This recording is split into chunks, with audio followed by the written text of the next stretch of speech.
How's it going, everyone? Chris here, and welcome back to another Super Smash Bros. Ultimate DLC leak discussion video. In today's video, we are actually going to be taking a look at a leak that claims that they knew the person who originally leaked Incineroar, Ken, and Piranha Plant.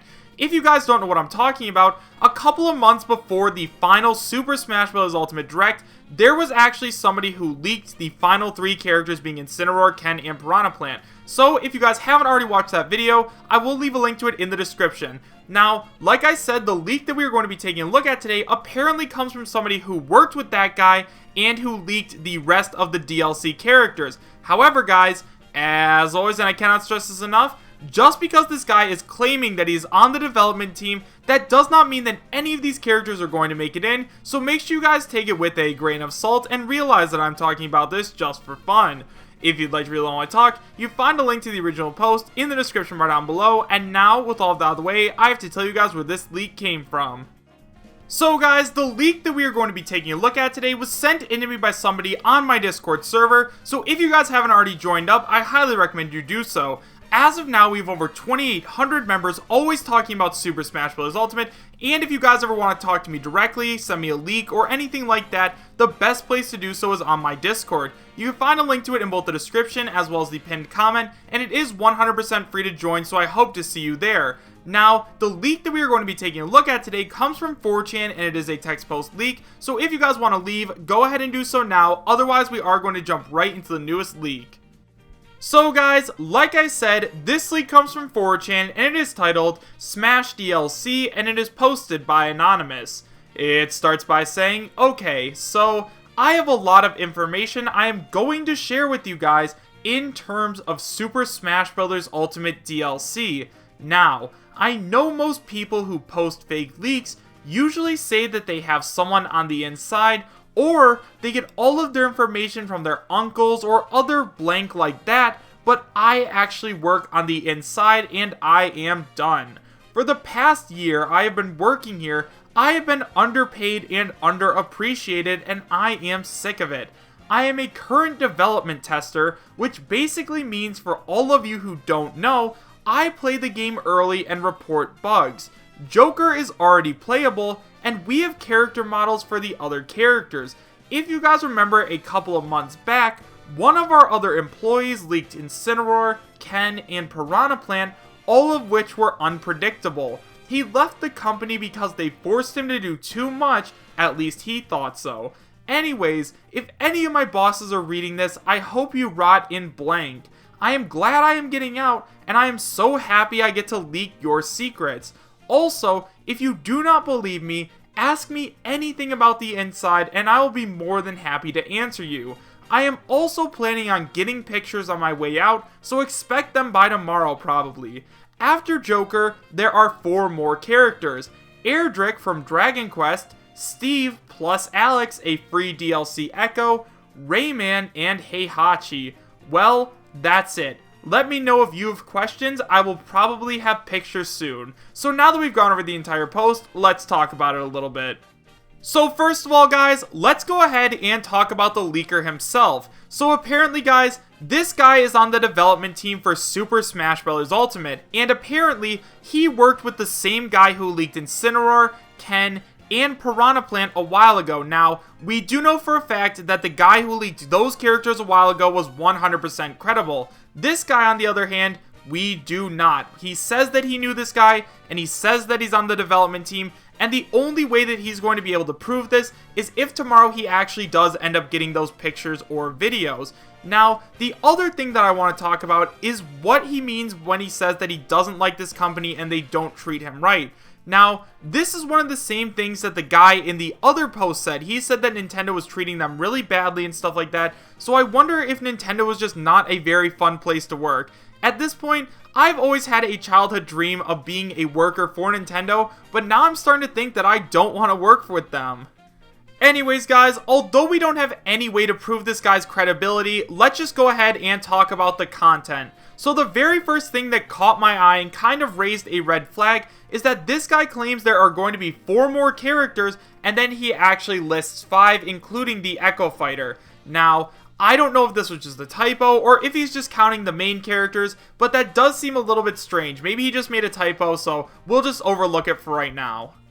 So now let's go ahead and talk about Erdrick from Dragon Quest. So for those of you guys who don't know, in the original Dragon Quest, I believe, Erdrick was the main protagonist. Now, I am not a huge fan of the Dragon Quest series. I've never played any of the games, so I don't know too much about him, but I do know that Erdrick or the Luminary have a very good chance of making it in. Now, once again, we are going to talk about Vergaben for a second. If you guys remember, Vergaben's private messages were leaked, and he said that we were probably going to be getting a Dragon Quest character from Square Enix. Now, regardless about how you feel about Vergaben, you do need to realize that he has gotten a lot of stuff right in the past, but recently he has been getting a lot of stuff wrong. He got wrong the very first DLC character being announced being a Square Enix character, but in terms of the Square Enix character himself, he said it was either going to be Erdrick or the Luminary. He also said that he had heard Slime's name a couple of times, but yeah, Slime is probably not making it into Smash, unfortunately, this time around. Now, I think that Erdrick would probably have a super unique moveset just based on the little bit of gameplay I've watched, and if we do end up getting a Square Enix character that isn't Geno or Sora, I guess Erdrick is the next best thing just because he kind of looks like Goku. Next up, let's go ahead and talk about Steve and Alex as a free DLC Echo Fighter. So right away, let's go ahead and talk about the elephant in the room, the Echo Fighter. So although Sakurai did claim that none of the characters on the Fighter Pass would be Echo Fighters, he never specifically said that these characters would not be getting Echo Fighters as free DLC or maybe very cheap DLC. Now, we have to remember that Minecraft is one of the most popular series in the world right now. Everyone knows what Minecraft is, and everybody knows who Steve is. However, not as many people know who Alex is. However, I guess you could make the same argument for Ryu and Ken. More people know who Ryu is than Ken is, but yeah, Steve and Alex are both very important, and they would also make Nintendo a lot of money. Now, if you guys didn't already watch my video before that I made earlier today, I will leave a link to it in the description bar down below. That way you guys can go check that video out where I make the whole long argument for Steve's inclusion in Super Smash Bros. Ultimate. But for now, I think that it's very likely that Steve is going to make it into Smash, and it's probably just as likely that he's going to bring an Echo Fighter along with him. We know that characters like Ryu have gotten Echo Fighters, and he's third party, and also Simon and Richter. So, I mean, like, it's totally possible for Steve to bring an Echo Fighter along with him. Next up, we have Rayman, and one of the most common arguments I see against Rayman's inclusion is that he's already a part of a game called Brawlhalla.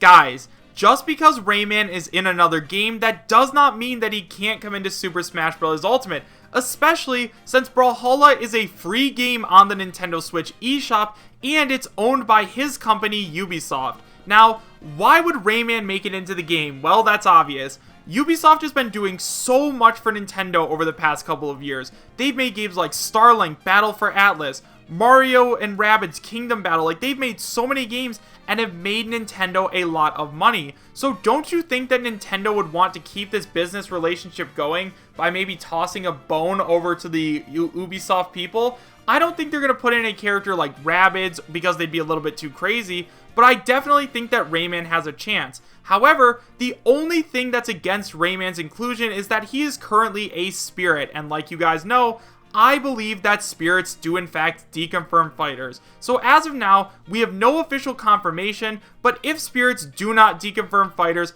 I have a very good feeling that Rayman is going to make it into the game, especially since we don't have a Ubisoft rep yet, and Rayman would be absolutely perfect. Also, final note on Rayman, if you guys are going to say that being a spirit does not deconfirm a fighter, then neither does being in Brawlhalla. That does not deconfirm Rayman as being a fighter in Smash Ultimate. And finally, we have Heihachi from the Tekken series, and honestly guys, I am not too sure how I feel about him. On the one hand, we know that Sakurai really respects both Tekken and Heihachi because Heihachi got a Mii costume in Super Smash Bros. For Wii U and 3DS. Also, Tekken is one of the most popular game franchises of all time, at least most popular fighting game franchises, and we know that to get into Super Smash Bros. Ultimate, you really have to be someone special, and Heihachi is very, very special. He's very well known, and Tekken is very well known, so he definitely meets the criteria. On the other hand, however, we know that Nintendo are the people who are choosing the characters. I think that if Sakurai was the person who was choosing all of the DLC fighters, Heihachi would basically be a shoo-in, because how awesome would it be to fight Mario, Sonic, Ryu, and Heihachi? I think that would be extremely awesome. But as of now, I think that Nintendo are going to choose characters more like the Fortnite guy and people like that, just because it will in the long run make them a lot more money than Heihachi. So guys, overall, do I believe that this league is real? Honestly, as of now, I do not, but once again, this guy says that he's going to be posting pictures tomorrow, so until we see those pictures, there really is no way of knowing. However, guys, I want to hear your opinions about this. Do you guys believe that this league is real, and would you be happy if it was? Why or why not? Thank you guys all so much for watching. Make sure to subscribe, share, and like, and I'll see you guys next time. Take care.